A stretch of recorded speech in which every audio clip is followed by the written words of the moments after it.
Hello students, welcome back to Aju coaching classes. Students, आज की इस वीडियो में हम लोग डिस्कस करने वाले हैं एक्सरसाइज 4A के बचे हुए क्वेश्चंस को। तो देखते हैं आज की वीडियो का पहला क्वेश्चन। जल्दी से आप सभी लोग पेन और कॉपी लेकर बैठ जाइए और जब तक क्वेश्चन समझ में ना आए तब तक नोट मत करिएगा। पहले क्वेश्चंस को अच्छे से समझ लीजिएगा, उसके बाद नोट करिएगा। और फिर से एक बात हम आपको याद दिला दें कि अगर आप चाहते हैं कि आपको ये 4th चैप्टर बहुत अच्छे से क्लियर हो जाए तो सबसे पहला काम आप ये करिए कि चैप्टर 3 के सारे वीडियोस देख डालिए जितने भी मैंने अपलोड किए हैं, क्योंकि ये जो एक्सरसाइज है काफ़ी हद तक स्क्वायर एंड स्क्वायर रूट्स वाले चैप्टर के सिमिलर ही है। ठीक है, तो देखते हैं आज की वीडियो का पहला क्वेश्चन। क्वेश्चन नंबर 5 कह रहा है which of the following are the cubes of even numbers. और क्वेश्चन नंबर 6 में उसने कहा है which of the following are the cubes of odd numbers. पहले क्वेश्चन में उसने क्या पूछा कि कौन से ऐसे नंबर्स हैं जो इवन नंबर्स का क्यूब है, फिर उसने पूछा कौन से ऐसे नंबर्स हैं जो ऑड नंबर्स का क्यूब है।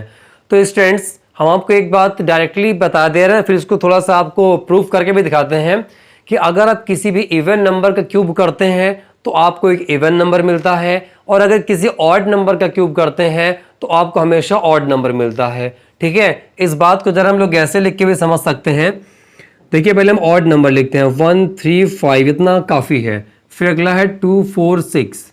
अगर आप 1 का क्यूब करेंगे तो 1 मिलेगा, 3 का क्यूब करेंगे 27 मिलेगा, 5 का क्यूब करेंगे तो 125 मिलेगा, और अगर बाई चांस आपने 7 लिया होता तो 7 का क्यूब करने पे 343 मिल जाता।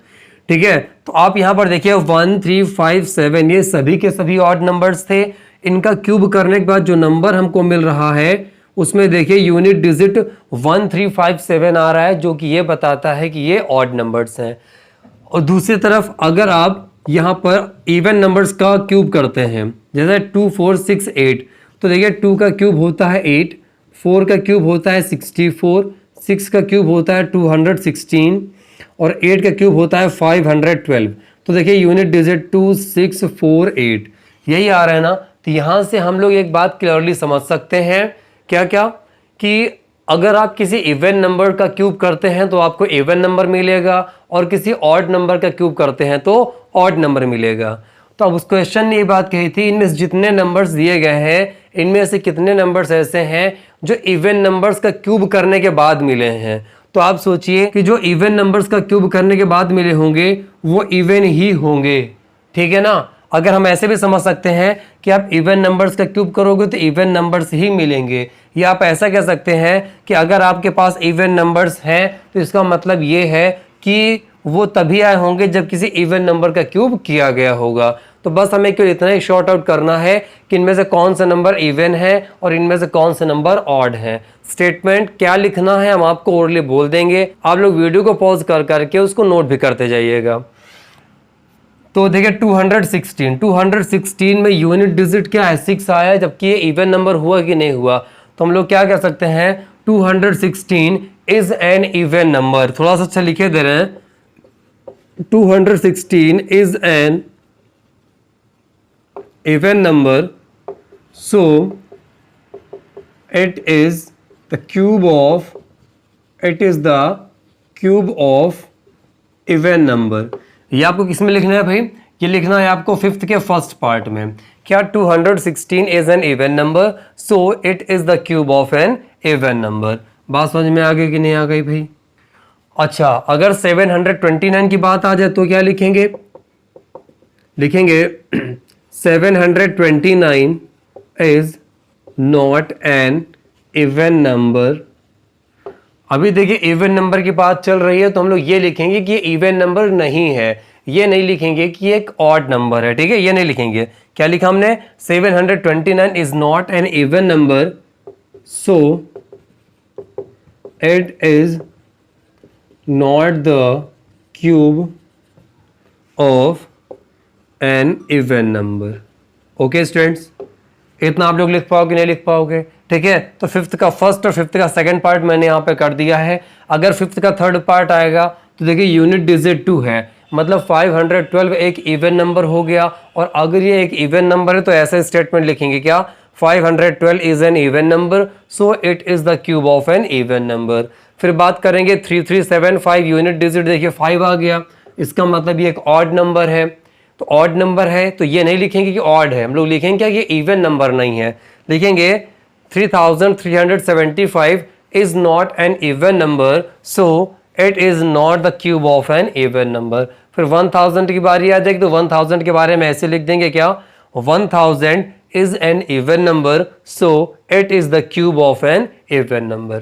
ओके स्टूडेंट्स, बात समझ में आ गई अच्छे से। चलिए इसके बाद में क्वेश्चन नंबर 6 पे आते हैं। क्वेश्चन नंबर 6 के फर्स्ट पार्ट में लिखेंगे, देखिए 125 है, यूनिट डिजिट 5 है, इसका मतलब है कि ये ऑड नंबर है। जिन स्टूडेंट्स को बात नहीं पता है उनके लिए बता दें, ऐसे नंबर्स जो 0, 2, 4, 6 या 8 पर एंड होते हैं उनको हम लोग इवन नंबर बोलते हैं, और जो नंबर्स 1, 3, 5, 7 और 9 पर एंड होते हैं उनको हम लोग ऑड नंबर्स बोलते हैं। यहाँ पर उसने ऑड नंबर्स के लिए कहा था, ये देखिए उसने बोला था ऑड नंबर्स के लिए, तो 125 ऑड नंबर है ना, लिख देंगे 125 is an odd number, so it is the cube of odd numbers. लिख दिया हमने कि 125 एक ऑड नंबर है, इसलिए ये एक ऑड नंबर का ही क्यूब है।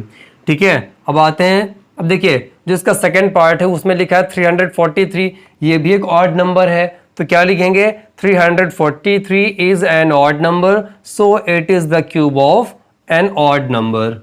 ठीक है, अब बात करते हैं 1728 की, इसका यूनिट डिजिट तो 8 है, तो ये तो हो गया इवन, लेकिन हमें ऑड के रेस्पेक्ट में बोलना है, तो क्या लिखेंगे, थर्ड पार्ट को हम और लिखे देना है आपके लिए, लिख देंगे हम लोग 1720 is not an odd number, कि एक ऑड नंबर नहीं है, so it is not the cube of an odd number, इसलिए ये किसी ऑड नंबर का क्यूब नहीं है।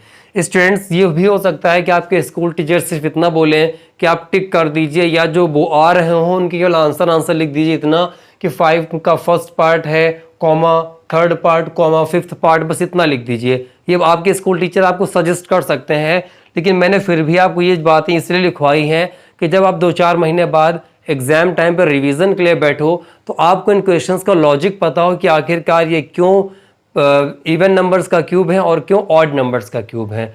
ओके स्टूडेंट्स, क्लियर हो गया। अब बढ़ते हैं हम लोग कुछ और क्वेश्चंस की तरफ। क्वेश्चन नंबर 7 पे आते हैं स्टूडेंट्स। उसने कहा इसमें find the smallest number by which 1323 must be multiplied so that the product is a perfect cube.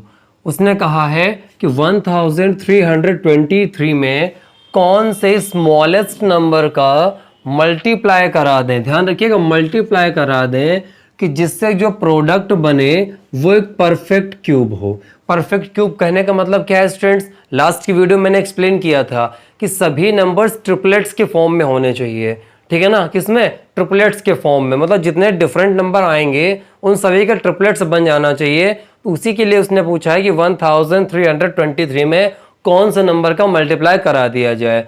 तो स्टूडेंट्स ये देखिए फिर से वैसे क्वेश्चन कुछ मिलता जुलता आ गया, जैसा कि स्क्वायर एंड स्क्वायर रूट्स पे था कि गिवन नंबर को कौन से नंबर से मल्टीप्लाई करा दें कि जो नंबर है वो परफेक्ट स्क्वायर बन जाए। वहां पर बोलता था परफेक्ट स्क्वायर, यहाँ पे कह रहा है परफेक्ट क्यूब। ठीक है, तो काम क्या करना है, केवल हमें फैक्टर करने हैं स्टार्टिंग में। तो देखिए भाई 2 से तो डिवाइड होने वाला है नहीं, क्योंकि 2 से वही नंबर डिवाइड होते हैं जिनके लास्ट डिजिट 0, 2, 4, 6 या 8 में से कुछ होता है। फिलहाल यहाँ पर देखिए 2 से तो डिवाइड हुआ नहीं, 3, 2, 5, 5, 3, 8, 1, 9, मतलब 3 से डिवाइड हो रहा है। 3, 4, 12, 3, 4, 12, 3, 1, 3। अभी 3 से और डिवाइड होगा, क्योंकि देखिए 4, 4, 8, 8 और 1, 9, 9 आता है 3 के टेबल में। 3, 1, 3, 1 बच जाएगा, 3, 4, 12 हो जाएगा, 3, 7, 21 हो जाएगा। फिर 3 से मल्टीप्लाई करा देंगे, सॉरी 3 से डिवाइड कराते हैं, 3, 4, 12, 3, 9, 27। अब 7 से डिवाइड हो जाएगा, 7, 7, 49, 7 यहाँ पर आ जाएगा, 7, 1, 7। ओके स्टूडेंट्स, इतना क्लियर हुआ। अब इसको राइट करते हैं स्टूडेंट्स प्रोडक्ट की फॉर्म में। 1323 इक्वल्स हो जाएगा 3 × 3 × 3 × 7 × 7। तो देखिए जिनके ट्रिपलेट्स बन सकते हैं उनका ट्रिपलेट बना देते हैं। तो ये हमने 3 का ट्रिपलेट बना दिया। अब 7 का ट्रिपलेट तो बन नहीं रहा, ट्रिपलेट में 3 नंबर्स होने चाहिए और यहाँ 7 में है कितने, 2 नंबर्स। तो इसका मतलब है 1 टाइम्स 7 की कमी है ना। अगर हम लोग यहाँ पर 1 टाइम्स 7 का मल्टीप्लाई कराते हैं तो फिर इसका भी ट्रिपलेट बन जाएगा। और जब सभी नंबर्स के ट्रिपलेट बन गए, इसका मतलब क्या हुआ कि एक परफेक्ट क्यूब बन जाएगा कि नहीं बन जाएगा, क्या करने पे, एक एक्स्ट्रा 7 का मल्टीप्लाई कराने पे। ठीक है, तो बस इतना ही काम हमें करना था। हम लोग लिख सकते हैं so 7 should be multiplied, 7 should be multiplied to make it perfect cube. यही हो जाएगा इसका आंसर। बात समझ में आ गई कि नहीं आ गई स्टूडेंट्स, है ना। चलिए भाई अब बढ़ते हैं हम लोग क्वेश्चन नंबर 8 की तरफ। क्वेश्चन नंबर 8 पे कह रहे हैं students, find the smallest number by which 2560 must be multiplied so that the product is a perfect cube. Question ने कहा है कि वो स्मॉलेस्ट नंबर बताइए जिसको 2560 में मल्टीप्लाई कराने पर जो प्रोडक्ट है वो एक परफेक्ट क्यूब बन जाए। तो क्वेश्चन बिल्कुल वैसा ही है स्टूडेंट जैसा कि अभी हम लोगों ने इसके जस्ट पहले किया है। सबसे पहला काम 2560 के प्राइम फैक्टर्स करना। देखिए 2 से डिवाइड करेंगे, 2 1 ज़ा 2, 2 2 ज़ा 4, 2 8 ज़ा 16, 0। 2 से डिवाइड करेंगे, 2 6 ज़ा 12, 2 4 ज़ा 8, 0। 2 3 ज़ा 6, 2 2 ज़ा 4, 0। फिर 2 से डिवाइड कर देंगे 160, फिर 2 से डिवाइड करेंगे 80, 2 से डिवाइड कर देंगे 40, 2 से डिवाइड कर देंगे 20, फिर 2 से डिवाइड कर देंगे तो आ जाएगा 10, फिर 2 से डिवाइड कर देंगे तो आ जाएगा 5, फिर 5 से डिवाइड कर देंगे तो आ जाएगा 1। ठीक है, अब इसको मल्टीप्लाई में लिखते हैं 2560 इक्वल्स 1 2 3 4 5 6 7 8 9, 9 टाइम्स 2 आया है भाई, 1 2 3 4 5 6 7 8 9 इंटू ये कितना हो गया, इंटू 5।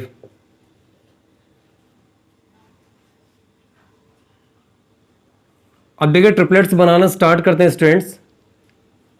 तो ये हम लोगों ने बना लिए ट्रिपलेट्स, हमारे पास 2 2 के 3 ट्रिपलेट्स बन चुके हैं, 5 या अकेला रह गया। अब उसने कहा था कि कौन सा नंबर का मल्टीप्लाई करा दें। तो स्टूडेंट्स आप सोचिए कि ट्रिपलेट्स बनाने के लिए हमें एक जैसे 3 नंबर्स चाहिए होते हैं, हमारे पास है कितने, अभी 1 है ना। मतलब क्या हुआ कि हमें 2 टाइम्स 5 का मल्टीप्लाई कराना पड़ेगा। बात समझ में आ गई कि नहीं आ गई। और 2 टाइम्स 5 का मल्टीप्लाई कराने का मतलब है 5 5 ज़ा 25, हमें गिवन नंबर में 25 का मल्टीप्लाई कराना पड़ेगा, तभी इनका ट्रिपलेट्स बनके तैयार होगा। इतनी बात क्लियर आ रही कि नहीं आ रही समझ में आप लोगों को। ठीक है, हम लोगों ने पहले ट्रिपलेट्स बनाए, जितने नंबर्स के ट्रिपलेट्स बन गए उतना ठीक था। जिनका ट्रिपलेट्स नहीं बना तो हम लोगों ने देखा कि अगर हमें ट्रिपलेट बनाना है तो क्या करना पड़ेगा। तो हमें यह पता चला कि हमें ट्रिपलेट्स बनाने के लिए 5 को 2 टाइम्स मल्टीप्लाई कराना पड़ेगा। तो 5 इंटू 5 हमने किया तो पता क्या चला 25 हमें मिल रहा है। तो यहाँ पर लिख देंगे सो 25 should be multiplied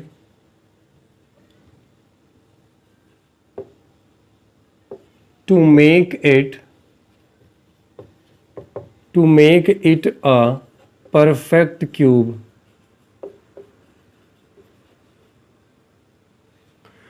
okay students, ये हो गया इसका आंसर। तो इस तरीके से हो गया क्वेश्चन नंबर 8। अब बढ़ते हैं हम लोग क्वेश्चन नंबर 9 पर।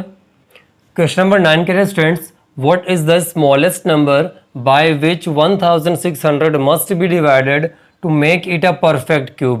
अब मल्टीप्लाइड से कहानी आ गई है डिवाइड पर। अभी तक बोलता था कौन से स्मॉलेस्ट नंबर से मल्टीप्लाई करा दें, अब बोल रहा है कौन से स्मॉलेस्ट नंबर से डिवाइड करा दें। किसको, 1600 को डिवाइड कराना है जिससे कि ये एक परफेक्ट क्यूब बन जाए। तो वो मल्टीप्लाई का केस बोले या डिवाइड का केस बोले, हमें फैक्टर करने ही पड़ेंगे। तो 1600 के प्राइम फैक्टर्स पहले करते हैं, फिर आगे की बात बताते हैं। 2 8 ज़ा 16, 2 टाइम्स 0 आ गया, 2 4 ज़ा 8, 2 2 ज़ा 4, 2 1 ज़ा 2, 2 5 ज़ा 10, 2 2 ज़ा 4, 2 5 ज़ा 10, 5 5 ज़ा 25 और यहाँ पे आ जाएगा 5 1 ज़ा 5। अब इनके स्टूडेंट्स लिखते हैं प्रोडक्ट के फॉर्म में 1600 इक्वल्स 1 2 3 4 5 6, 6 टाइम्स 2 है 1 2 3 4 5 6 इंटू 5 इंटू 5, ये आ गया स्टूडेंट्स। ठीक है, फिर से वही काम ट्रिपलेट्स बनाने का, तो देखिए ट्रिपलेट बना दिया हमने। अब देखिए हमारे पास 2 टाइम्स 5 बच रहे हैं। क्या हो रहा है भाई, 2 टाइम्स 5 बच रहे हैं। तो अब आप एक बात सोचिए, अगर उसने बाई चांस कहा होता मस्ट बी मल्टीप्लाइड, ठीक है, मान लीजिए उसने कहा होता कितने का मल्टीप्लाई कराया जाए, तो आप सोचिए ट्रिपलेट बनाने के लिए हमें 3 नंबर चाहिए होते हैं सेम। तो यहाँ पर 5 और 5 2 टाइम्स आया है, केवल अगर हम लोग 1 टाइम 5 का मल्टीप्लाई और करा देते तो ट्रिपलेट्स इसके बन जाते और ये परफेक्ट क्यूब हो जाता। ठीक है, लेकिन मल्टीप्लाई का केस नहीं है, ये है डिवाइडेड का। तो डिवाइड करने का मतलब है कि जितनी भी एक्स्ट्रा चीज़ें हैं वो हमें हटानी पड़ेंगी, जितने का ट्रिपलेट नहीं बन रहा उनको हटाना पड़ेगा। तो हटाएंगे, अगर किसको तो हटाएंगे, इन दोनों 5 को हटाएंगे ना, तभी केवल हमारे पास ऐसे नंबर्स बचेंगे जिनका ट्रिपलेट बनेगा। क्योंकि परफेक्ट क्यूब बनने का मतलब ही यही होता है कि वो ट्रिपलेट्स के फॉर्म में आ जाएं। किसके फॉर्म में आ जाएं भाई, ट्रिपलेट्स के फॉर्म में। और इन दोनों के रहते तो ट्रिपलेट्स के फॉर्म में आ नहीं सकती डिवाइड के केस में, तो हमें इन्हीं दोनों को हटाना पड़ेगा। तो हटाने कितना पड़ेगा, 5 5 ज़ा 25 को हमें हटाना पड़ेगा। तो डिवाइड किससे करेंगे, 25 से। बाई चांस अगर आप इसको 25 से डिवाइड कर दें तो देखिए 5 1 ज़ा 5, 5 5 ज़ा 25, 5 1 ज़ा 5, 5 1 ज़ा 5, ये हट जाएगा ना 25 से डिवाइड करते ही, और ट्रिपलेट्स वाले केवल नंबर्स बचेंगे, और जैसे ट्रिपलेट्स वाले केवल नंबर बचेंगे परफेक्ट क्यूब बन जाएगा। तो बस इतना ही करना था हमको। तो डिवाइड करके आपको दिखाना नहीं है, समझाने के लिए मैंने आपको बताया था। ये आप सीधा ऐसा याद रख सकते हैं कि डिवाइड वाले केस में जिन नंबर्स का ट्रिपलेट नहीं बनेगा उनको हम लोग मल्टीप्लाई करा के लिख देंगे कि इन्हीं नंबर से डिवाइड करना है। जैसे यहाँ पर कौन कौन बच रहा है, 5 इंटू 5, तो क्या लिख देंगे, 5 5 ज़ा 25 होता है ना, लिख देंगे सो 1600 शुड बी डिवाइडेड बाई 25। जितने भी एक्स्ट्रा नंबर बचेंगे उसी से लिख देंगे डिवाइड किया जाना चाहिए।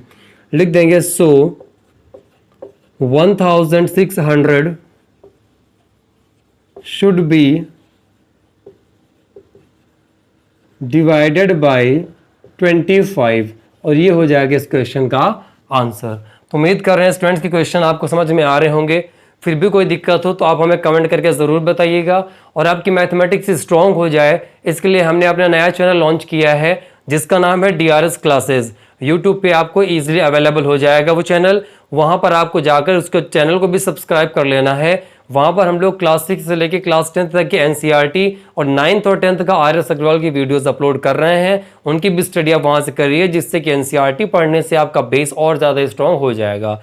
ठीक है स्टूडेंट्स, अब चलते हैं हम लोग क्वेश्चन नंबर 10 की तरफ। क्वेश्चन नंबर 10 पे आते हैं स्टूडेंट्स। उसने कहा है find the smallest number by which 8788 must be divided so that quotient is a perfect cube. Quotient का मतलब है जब हम लोग डिवाइड कर देंगे किसी नंबर से तो जो अपने पास नया नंबर बचेगा उसको कोशेंट बोलेंगे।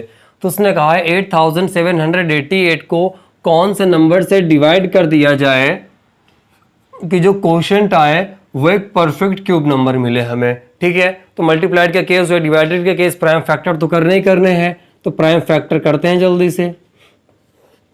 2 से डिवाइड करते हैं, 2 4 ज़ा 8, 2 3 ज़ा 6, 1 बच जाएगा, यहाँ हो जाएगा 2 9 ज़ा 18, 2 4 ज़ा 8। फिर अभी 2 से डिवाइड होगा, 2 2 ज़ा 4, 2 1 ज़ा 2, 1 बच जाएगा, 2 9 ज़ा 18, 2 7 ज़ा 14, ये आ गया 2197। अब देखिए स्टूडेंट, जो हमें नया नंबर मिला 2197। अगर आपने इसके पहले के क्वेश्चंस को बहुत अच्छे से समझा है तो आपको ये पक्का पता होगा कि जो 2197 होता है ये 13 का क्यूब होता है। अगर ये 13 का क्यूब है इसका मतलब ये केवल 13 से ही डिवाइड होगा। तो आ जाएगा 13 1 ज़ा 13, 13 6 ज़ा 78 और 13 9 ज़ा 117। इसको भी और 13 से डिवाइड कर सकते हैं हम लोग, तो जाएगा 13 टाइम्स, फिर 13 से डिवाइड कर देंगे तो यहाँ पर आ जाएगा 1। तो देखिए स्टूडेंट, इस तरीके से आप लोगों को जो क्यूब लर्निंग है काफ़ी हद तक हेल्प कर देती है। नहीं ऐसे आप पहले चेक करेंगे इसको 2 से 3 से 5 7 फिर 11 फिर 13 ऐसे तब पहुँच पाएंगे। ठीक है स्टूडेंट्स, तो ये आपके लिए काफ़ी हद तक ईजी हो जाएगा। लिख सकते हैं इसको 8788 इक्वल्स 2 इंटू 2 इंटू 13 13 13 3 टाइम्स आया है, लिख देंगे 13 इंटू 13 इंटू 13। तो अभी उसने स्टूडेंट्स क्या कहा था, कौन से नंबर से डिवाइड कर दिया जाना चाहिए। तो मैंने आपको बताया था कि जिनके ट्रिपलेट्स नहीं बनेंगे उन्हीं से हम लोगों को डिवाइड करना होता है। तो देखिए यहाँ 13 का तो ट्रिपलेट बन रहा है मगर इनका ट्रिपलेट नहीं बन रहा, इनका ट्रिपलेट नहीं बन रहा। यह है कितना 2 इंटू 2 और 2 इंटू 2 का मतलब होता है कितना है 4। तो इसका मतलब है कि हमें इस नंबर को 4 से डिवाइड कर देना चाहिए, क्योंकि हमें हर हाल में ट्रिपलेट्स वाले नंबर ही बचाना है, बाकी सबको हटाना है डिवाइड के केस में। ठीक है, तो लिख देंगे सो 8788 should be divided by 4। 4 आया कहाँ से, 2 2 4 से। ठीक है स्टूडेंट्स, इस तरीके से ये हो गया इसका आंसर। तो क्वेश्चन बेहद आसान थे। जिन स्टूडेंट्स ने squares and square roots chapter को ध्यान से पढ़ा होगा उनको ये क्वेश्चन बहुत बेहतरीन तरीके से समझ में आ रहे होंगे, और जिन स्टूडेंट्स ने वो चैप्टर पे ध्यान से नहीं पढ़ा है, चैप्टर नंबर 3, वो हमारी वीडियो की प्लेलिस्ट में ज़रूर जाइएगा। वहाँ पर आपको सारे वीडियोस एक जगह पे मिल जाएंगे, वहाँ से आप लोग उनकी स्टडी कर लीजिए, जिससे कि मैथमेटिक्स में आपके कोई डाउट ना रह जाए। तो मिलते हैं आप सभी लोगों से नेक्स्ट वीडियो में, तब तक बने रहिएगा अजय कोचिंग क्लासेस में।